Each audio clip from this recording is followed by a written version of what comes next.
A Hora do Ungido, com o pastor Paulo Messias. Olá, meus amados irmãos e irmãs, a quem vos saúdo com a graça, com a paz do Senhor Jesus. Eu sou o pastor Paulo Messias, da Igreja Videira de Canaã, Goiânia, Goiás, Brasil, para o mundo, chamado por Deus, para orar pelos enfermos, libertar os cativos e pregar o Evangelho da graça. Hoje eu estou aqui para trazer uma ilustração para você, que fala sobre o pai, o filho e a tábua. Preste atenção, filho. O menino fazia muitas coisas erradas. Ele bagunçava demais. Ele era um menino sem disciplina, levado, mas ele não fazia as coisas com maldade. Fazia porque era arteiro mesmo. E às vezes as coisas que ele fazia prejudicavam as outras pessoas, prejudicava os irmãos, a sua família. Ele dava muito desgosto aos seus pais. Tão pequeno, já dava muito trabalho. Um dia, o pai dele, já cansado de lhe bater e não adiantar nada, pegou o menino logo após ele ter feito muita coisa errada. Levou ele até o fundo do quintal, em um quartinho que ele usava como oficina, e lhe disse: "Meu filho, vem aqui." E o menino foi, pensando que ia apanhar. O seu pai continuou, vendo aquela tábua bonita, envernizada, e o seu filho, desconfiado, respondeu: "Estou sim, pai. Por quê?" "Pega aquela tábua e traz aqui. Vamos fazer o seguinte, meu filho. Essa tábua irá representar você. Agora vamos colocar nessa tábua um prego para cada coisa errada que você já fez." O menino achou aquilo engraçado e seu pai disse mais: "Me dê o martelo e os pregos. Pega os maiores pregos, pregos grandes." E o menino trouxe os pregos. "Lembra aquela vez que você matou o passarinho, aquele canarinho que eu tinha na gaiola? Você o matou com seu estilingue?" O menino ficou triste e disse: "Lembro, pai." O pai pegou o prego, encostou na tábua novinha, envernizada, pá, pá, pá, e cravou aquele prego até o fim. O menino ficou olhando. "Meu filho, lembra aquela vez que você saiu com o estilingue estourando as lâmpadas dos postes da rua?" "Lembro, pai." "Quantas lâmpadas você quebrou?" "Ah, pai, mais de 30. Me dá 30 pregos aqui." E colocou um por um dos 30 pregos sobre a madeira envernizada e foi batendo. Pá, pá. E o menino, olhando fixamente para a tábua, e foi ficando cheia de prego. "Meu filho, lembra aquela vez que você pulou o muro da casa do vizinho para pegar a goiaba no pé? E você pisou na horta do homem, destruiu todo o alface, almeirão que ele tinha plantado para roubar uma goiaba? E o vizinho veio furioso reclamar de você? Lembra, filho?" "Lembro, pai." "Quantas goiabas você roubou?" 3. "Quantos pés de alface você acha que destruiu?" "Ah, acho que uns 10. Me dá 13 pregos aí." E o pai pegou os 13 pregos e pá, pá. Aquilo parecia uma brincadeira.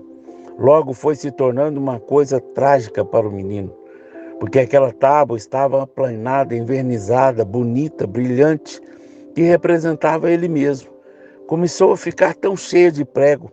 Cada vez que o martelo batia, pá, pá, pá, aquilo batia em seu coração.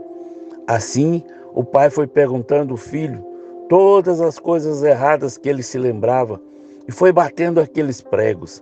Eram tantos pregos que o menino ficou muito triste, ficou arrasado. Aquilo doeu mais que uma surra de cordão de ferro, doeu mais que uma surra de vara.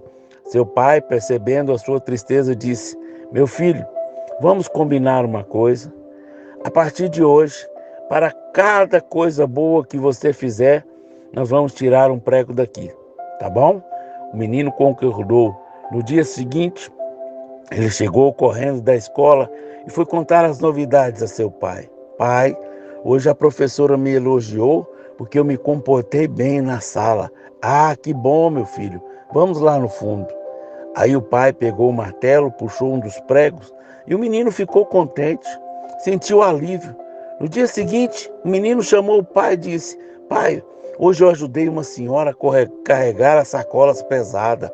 Ótimo, meu filho. Então foram lá para o quartinho, arrancaram mais um prego. E por cada coisa boa que ele fazia, o pai tirava um prego. E assim foi.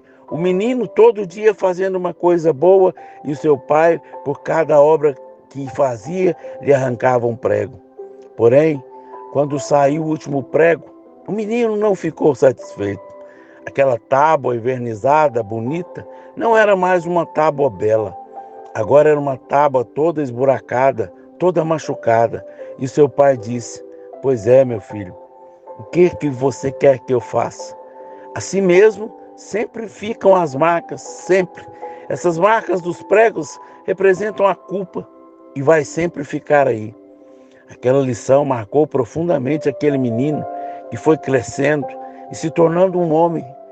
Mas ele não conseguia esquecer aquela tábua toda perfurada. O que o pai lhe havia dito. Aqueles furos representam a sua culpa. E ele se atormentava, não tinha paz. A consciência dele estava sempre pesada. Não tinha sossego dentro da sua alma. Ele carregava mágoa. Quando pensava em si mesmo, só enxergava aquela tábua que antes era bonita e agora era toda perfurada. Um dia, aquele moço, agora adulto, arrasado, achando que a vida dele, por melhor que fizesse, nunca iria valer a pena. Ele achava que ele era ruim por causa da sua natureza no interior. Ele carregava aquela culpa, passando em frente a uma igreja cristã. Ele ouviu os cânticos e pensou: vou entrar um pouquinho. Entrou dentro daquela igreja. Havia um pregador simples, mas apesar da sua simplicidade daquele pregador, o homem estava com um livro poderoso na mão, um livro chamado Evangelho. E a parte que o pregador lia é aquela que está escrita na carta de Paulo aos Hebreus, capítulo 8, verso 12, que diz assim: porque serei misericordioso para com as suas iniquidades, e dos seus pecados e das suas prevaricações não mais lembrarei. Aquele assunto despertou o moço e o pregador releu o texto: porque eu, o Senhor, serei misericordioso para com as suas iniquidades, e dos seus pecados e das suas prevaricações não me lembrarei mais. E o pregador foi desenvolvendo o texto, aplicando a mensagem, dizendo: nós fomos criados perfeitos pelo Senhor Deus, sem culpa e sem pecado. Mas as nossas atitudes, as nossas transgressões mancharam a nossa alma, feriram. Nessa hora veio à mente do moço a imagem da tábua perfurada. O pregador dizia: ainda que eu decida me tornar uma boa pessoa, consertar os meus erros, fica ali a culpa. E o moço lembrou do que o pai tinha dito: esses furos na tábua são as culpas que ficarão. Ele se lembrou e foi entendendo. Parecia que o pregador conhecia toda a sua vida. Aquele homem ficou arrepiado. Ele nunca tinha falado com aquele pregador. Ele nunca tinha entrado numa igreja.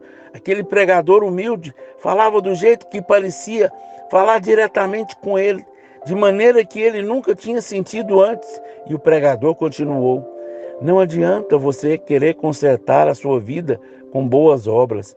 E o moço se lembrou de quanto ele esforçou para ser um bom rapaz, um bom filho, mas apesar de todo o seu esforço, ele continuava infeliz. Todo homem, toda mulher que quiser livrar-se da culpa, e para se livrar da culpa, a pessoa precisa comparecer diante da luz e ter comunhão com aqueles que andavam na luz. O pregador abriu a Bíblia na carta do apóstolo João, capítulo 1, verso 7, e leu para as pessoas que estavam na igreja, sem saber que falava diretamente ao coração daquele moço. Mas, se andarmos na luz, como Ele está na luz, temos comunhão uns com os outros, e o sangue de Jesus, seu Filho, nos purifica de todo o pecado. O Senhor Jesus não tinha pecado algum. Ele estava com sua alma limpa e perfeita, mas nós nos colocamos no madeiro, pregamos no madeiro com pregos enormes. O moço se lembrou da sua infância, quando o pai pediu pregos, o martelo e a tábua. O moço sentiu que era com ele aquela mensagem. O pregador falava com veemência: cravamos Jesus na cruz e o seu sangue foi derramado. O seu sangue foi vertido para nos purificar do pecado. Matamos o Filho de Deus, mas ele ressuscitou dos mortos. A cruz está lá, mas a cruz está vazia. Jesus Cristo está vivo, e todos que andarem com ele e permanecerem com ele, aqueles que andam na luz terão paz, terão comunhão uns com os outros. E o sangue de Jesus, seu Filho, nos purifica de todo o pecado. Quando o pregador terminou de falar, o moço estava chorando. O pregador disse mais: quem quer apagar para sempre os seus pecados, entregando a sua vida para Jesus? O pregador nem acabou de falar e o moço já estava com as mãos levantadas, com lágrimas nos olhos, dizendo: eu quero, eu quero. Ele foi o primeiro a ir à frente. E depois de receber a oração do pastor, ele se levantou e se sentiu que a sua alma estava purificada de todo o pecado. Não havia mais culpa, não havia remorso nem condenação, porque o sangue de Jesus, seu Filho, nos purifica de todo o pecado. Aleluia! Isso é com você que está me ouvindo através do canal do YouTube. O Senhor quer mudar a sua vida hoje. Entregue a sua vida hoje para Jesus. Não sei como você está vivendo, achando que a sua vida terminou, que não tem mais saída, que não tem mais sentido. Mas o Senhor está estendendo as mãos, dizendo para você: levanta, eu te amo, eu morri na cruz por você. Vamos orar? Vamos falar com Deus. Pai, em nome de Jesus, teu Filho amado, nessa hora oramos por todas as pessoas que estão ouvindo essa mensagem, que se sentem culpadas, que se sentem condenadas, que se sentem vazias. Eu oro ao Espírito Santo de Deus, que venha manifestar o teu poder, a tua glória sobre a vida dessa pessoa, para que ela seja totalmente marcada pelo Senhor. O Senhor morreu na cruz pelos seus pecados e sobre ela não há mais a condenação. Ó Deus, livra do jugo, livra do peso, livra do fardo da condenação. Que ela possa entregar a sua vida ao Senhor Jesus e ter a sua casa completamente mudada, completamente transformada. Em nome de Jesus. Amém, amém e amém. Se você foi edificado por essa mensagem, por favor, nos ajude, divulgue. Queremos divulgar para que mais e mais pessoas sejam alcançadas, que mais e mais pessoas ouçam essa palavra, para que elas sejam salvas, livres da condenação, livres de todo o mal, em nome de Jesus. Amém?